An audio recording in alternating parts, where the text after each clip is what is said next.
Yes, we have. But let me rephrase your question.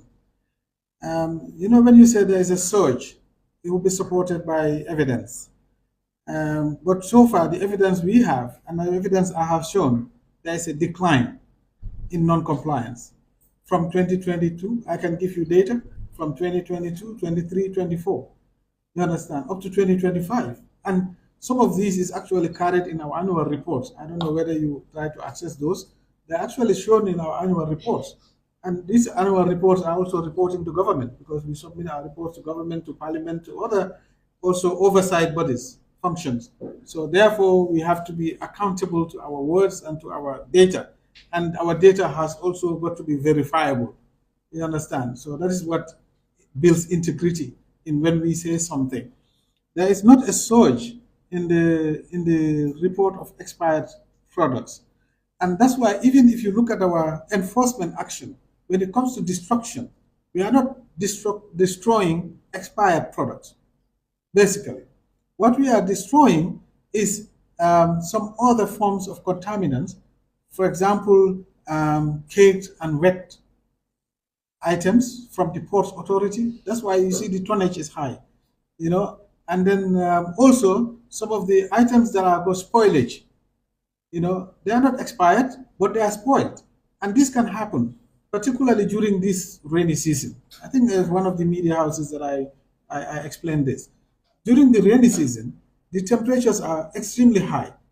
You remember, even when the AC went off for a few minutes, we started really sweating and feeling very uneasy. So imagine a food product that is also kept in that environment. What will happen to it? It will spoil very easily, very quickly. It doesn't even have to wait for its expiry date. You understand? It will go bad even before the expiry date. And some of these things, I'm sure in the media, you see some of them buying a tin of food or something, open it, and they are, disastrous. Something what is inside in that tin. It's not about expiry. It's about spoilage. Yeah. So we have to distinguish between expiry and spoilage. But most of the actions, confiscation actions, most of the enforcement actions that we carry are based on spoilage, really, but not expiry. And I think I dare you, when you see expired products, please report it to us. You know? Yeah, no, I bet you go to the Serekunda market. I have said no, hang on. I have said this over and over and over. If you guys find any expired products in the Serekunda market, you bring it to my attention. I'll resign. Yeah? Because this expiry junction that we call expiry junction is a brand. You understand? I'm not saying they were not saying selling expired products there before, but not now. You go there, what happens? What happens is, let me explain and be clear.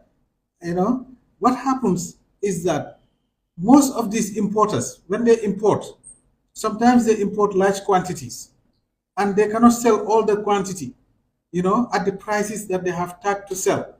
So when it's coming near to expiry, then they push it out to the market so that they sell this before it is expired. And if it is expired, we, the authority, will find them and we will make sure that they pay for the destruction of the entire commodities. You understand? So now they know this. They know that we are on their back. So they try to push this product out and reduce the price and sell it. So that's why most of these push that you find in the so-called expiry junction, I go there every time.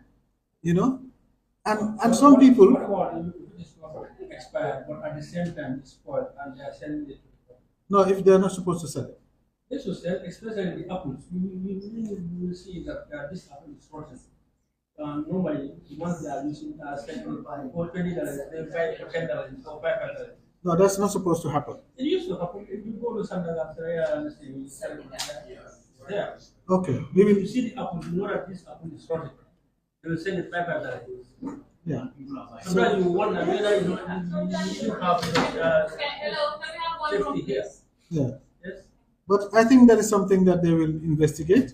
But to be honest with you, we don't have the expiry thing that you're talking about. I was addressing that. Yeah, but I'm saying that most of the items that we confiscate and dispose are based on spoilage.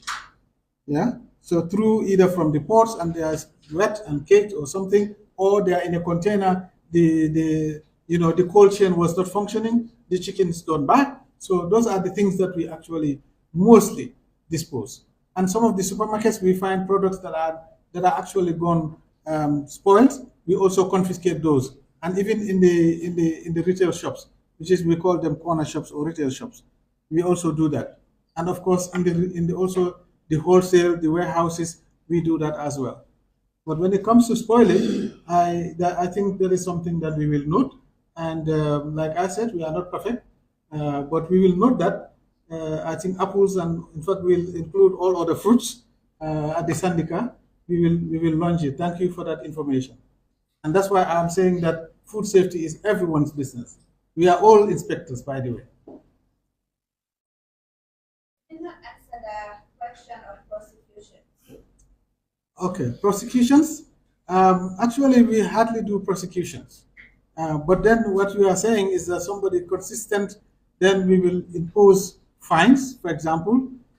We can confiscate, we can close. But some people think that prosecution is the only enforceable action. It is not. It is the last measure.